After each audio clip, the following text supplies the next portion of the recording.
টি-20 বিশ্বকাপের প্রায় প্রতিটি আসরেই কোনো না কোনো ছোট দলের কাছে লজ্জাজনক হারে বিদায় নিয়েছে অনেক বড় দলগুলো। সর্বশেষ এবারের বিশ্বকাপেই তো আফগানিস্তানের কাছে হেরে অস্ট্রেলিয়া ও নিউজিল্যান্ডের মতো দলগুলো বিশ্বকাপ থেকে বিদায় নিয়েছে। এমনকি ইউএস এর মতো দলের কাছে হেরে পাকিস্তান তো সুপার 8-এই উঠতে পারেনি। তাই আজকের ভিডিওতে টি-20 ক্রিকেটের এমনই কয়েকটি ম্যাচ নিয়ে কথা বলবো যারা ছোট দলের কাছে অপ্রত্যাশিত ও লজ্জাজনক হারে বিশ্বকাপ থেকে ছিটকে গিয়েছিল। 2007 টি-20 বিশ্বকাপ। টি-20 বিশ্বকাপের প্রথম আসর, আর সেই আসরের প্রথম অঘটনটা ঘটে চতুর্থ ম্যাচেই, যেখানে জিম্বাবুয়ে হারিয়ে দেয় শক্তিশালী অস্ট্রেলিয়াকে। দক্ষিণ আফ্রিকায় অনুষ্ঠিতব্য ব্যাটিং সহায়ক উইকেটে অস্ট্রেলিয়ার মতো দলকে 20 ওভারে মাত্র 138 রানেই আটকে ফেলে জিম্বাবুয়ের বোলাররা। জবাবে বুসি সিভান্দা ও ব্র্যান্ডন টেলরের দুর্দান্ত ব্যাটিং এ 5 উইকেট হাতে রেখেই জিতে যায় জিম্বাবুয়ে। অবশ্য জিম্বাবুয়ে তখন বেশ শক্তিশালী দল ছিল, তখনকার সময় তারা বিশ্বের সব বড় বড় দলগুলোকে হারাতো। তবে সেই বিশ্বকাপে এর থেকেও আরো বড় চমক ছিল এর ঠিক পরের ম্যাচেই ওয়েস্ট ইন্ডিজের মতো বড় দলকে হারিয়ে দিয়েছিল টি-20তে নবাগত দল বাংলাদেশ।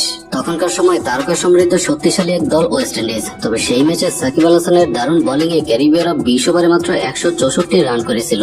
জবাবে ব্যাটিং এ নেমে শুরুতেই তামিম নাজিমউদ্দিনের উইকেট হারালে ব্যাটিং এ জুটি বাঁধেন আফতাব আহমেদ ও মোহাম্মদ আশরাফুল।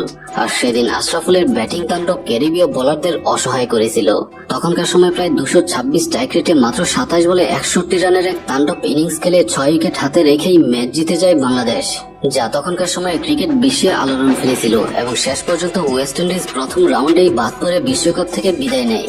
তবে বলে রাখা ভালো, তখনকার সময় বাংলাদেশ ক্রিকেটে আশরাফুলের ক্রেজ ও পরিচিতি ব্যাপক ছিল। এমনও সময় ছিল শুধুমাত্র আশরাফুলের ব্যাটিং তাণ্ডবেই বিশ্ব পরাশক্তির দলগুলোকে একাই হারিয়েছিল। এখনকার সময় যেমন সাকিব তামিম মাশরাফিরা বাংলাদেশ ক্রিকেটের ব্র্যান্ড, ঠিক তখনকার সময় ক্রিকেট মানেই ছিল মোহাম্মদ আশরাফুল। তাই ব্যক্তি ছাপিয়ে শুধুমাত্র একজন ক্রিকেটার আশরাফুলের ফ্যান যারা, তারা কমেন্টে জানিয়ে দিন। 2009 টি-20 বিশ্বকাপ। যে বিশ্বকাপের প্রথম ম্যাচেই লর্ডসের মাঠে সবাইকে চমকে দিয়ে নেদারল্যান্ড হারিয়ে দিয়েছিল স্বাগতিক ইংল্যান্ডকে। ইংল্যান্ডের দেওয়া 163 রানের টার্গেটে ব্যাট করতে নামা নেদারল্যান্ড শুরুতেই উইকেট হারিয়ে চাপে পড়লেও মিডল অর্ডারের ভরসায় শেষ ওভারে তৈরি হয় দারুণ উত্তেজনা। শেষ 6 বলে তখন 7 রান দরকার। স্টুয়ার্ট ব্রডের দারুণ বোলিং এ তখন শেষ বলের সমীকরণ দাঁড়ায় 1 বলে 2 রান। কিন্তু এবার স্টুয়ার্ট ব্রডের বোকামিতে রিটার্ন বলে স্টাম্পে থ্রো করতে যেয়ে মিস হলে ওভার থ্রো থেকে 2 রান নিয়ে জিতে যায় নেদারল্যান্ড। তবে 2014 বিশ্বকাপে আবারও দেখা হয় এই দুই মহারথী এজন্য কারণ দু দলের মধ্যে শক্তিমত্তার পার্থক্য অনেক বেশি থাকলেও মাঠের খেলায় তারা দারুণ প্রতিদ্বন্দ্বিতা করে। আর 2014 টি-20 বিশ্বকাপে এবারও ইংল্যান্ডকে হারিয়ে অঘটন ঘটায় নেদারল্যান্ড। আর এই পরাজয় ইংল্যান্ড বিশ্বকাপ থেকে একেবারেই ছিটকে যায়। 2016 টি-20 বিশ্বকাপ। আমার মতে টি-20 ক্রিকেটে ওয়েস্ট ইন্ডিজ তাদের সেরা দল ছিল 2016 বিশ্বকাপে, যেখানে তারকা সমৃদ্ধ দল আর অলরাউন্ডারে ভরপুর, যা টি-20 ক্রিকেট ইতিহাসের সেরা পাওয়ারফুল একাদশ ছিল। তবে কথা হচ্ছে সেই চ্যাম্পিয়ন দলটিও হোঁচট খেয়েছিল মাঝপথে। হ্যাঁ, 2016 টি-20 বিশ্বকাপের এমন পরাশক্তির দলকে আফগানিস্তানের মতো দল হারিয়ে দিয়েছিল, আর তাতেই আফগানদের নিয়ে হইচই শুরু হয় ক্রিকেট বিশ্বে। 2021 টি-20 বিশ্বকাপ। এই আসরে কোনো বড় ধরনের অঘটন না থাকলেও সবচেয়ে লজ্জাজনক পরিস্থিতির মোকাবেলা করতে হয় ভারত পাকিস্তান ম্যাচে। হ্যাঁ, সুপার 12 এর 16তম ম্যাচে মুখোমুখি হয় এই দুই চিরপ্রতিদ্বন্দ্বী, যেখানে প্রথমে ব্যাট করে ভারত 7 উইকেটে 151 রান করে।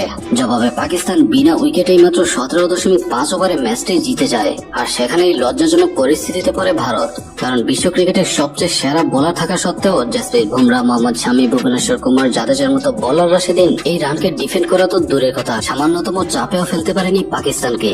রিজন ও বাবর জুটি সেদিন ম্যাচ জিতিয়ে মাঠ ছাড়ে। আর হট ফেভারিট ভারতের এমন পরাজয়ে বিশ্বকাপ থেকে বিদায় নিয়ে নানা সমালোচনার তোপে পড়ে তারা। 2022 টি-20 বিশ্বকাপ। এই বিশ্বকাপ আসলে সবচেয়ে মজার ঘটনা ঘটে সুপার 12 যাওয়ার লড়াইয়ের গ্রুপ পর্বের ম্যাচগুলোতে, যেখানে গ্রুপ এতে নামিবিয়া হারিয়েছিল শ্রীলঙ্কাকে, আর নামিবিয়াকে হারিয়েছে নেদারল্যান্ড, আবার নেদারল্যান্ডকে হারিয়েছে শ্রীলঙ্কা। এদিকে আবার গ্রুপ বিতে স্কটল্যান্ড হারিয়েছে ওয়েস্ট ইন্ডিজকে, আবার স্কটল্যান্ডকে হারিয়েছে আয়ারল্যান্ড, আবার আয়ারল্যান্ডকে হারিয়েছে ওয়েস্ট ইন্ডিজ। গ্রুপ পর্বের এই ম্যাচগুলো সত্যি সার্কাসে পরিণত হচ্ছিল। তবে সুপার 12 ঘটে সবচেয়ে বড় অঘটন। পয়েন্ট টেবিলের তলানিতে থাকা জিম্বাবুয়ে হারিয়ে দিয়েছিল টেবিলের টপে থাকা পাকিস্তানকে।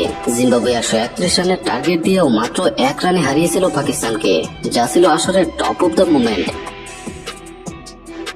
2024 টি-20 বিশ্বকাপ। এই আসরটি তো শুরু থেকেই দারুণ চমক দিয়ে যাচ্ছিল, তবে এই আসরের সেরা অঘটনটি যদি বলতে হয় তাহলে বলবো গ্রুপ পর্বের ম্যাচে ইউএস এর মতো নবাগত দল হারিয়ে দিয়েছিল পাকিস্তানের মতো হট ফেভারিটকে। শুধু তাই নয়, ইউএস এর কাছে হেরে পাকিস্তানকে বিদায় নিতে হয় গ্রুপ পর্ব থেকেই, যা হয়তো কেউ এক্সপেক্টই করেনি। শুধু তাই নয়, এই আসরের অনেক লো স্কোরিং ফাইটিং ম্যাচ থেকে শুরু করে আফগানদের দারুণ চমক সবার চোখে পড়েছে। বিশেষ করে অস্ট্রেলিয়া ও নিউজিল্যান্ডের মতো দল আফগানিস্তানের কাছে হেরে বিশ্বকাপ থেকে বিদায় নেয়, যদিও এটিকে চমক বা অঘটন বলার কোনো সুযোগ নেই, কারণ তারা তাদের সামর্থ্যের যোগ্য প্রমাণ দিয়েছে। পুরো আসরে আফগানদের ব্যাটিং বোলিং এর টপ নোচ পারফরমেন্স দেখলে যার প্রমাণ পাওয়া যায়। তো আপনার কাছে টি-20 বিশ্বকাপের কোন আসরটি সবচেয়ে সেরা ছিল তা জানিয়ে দিন কমেন্টে লিখে। ধন্যবাদ।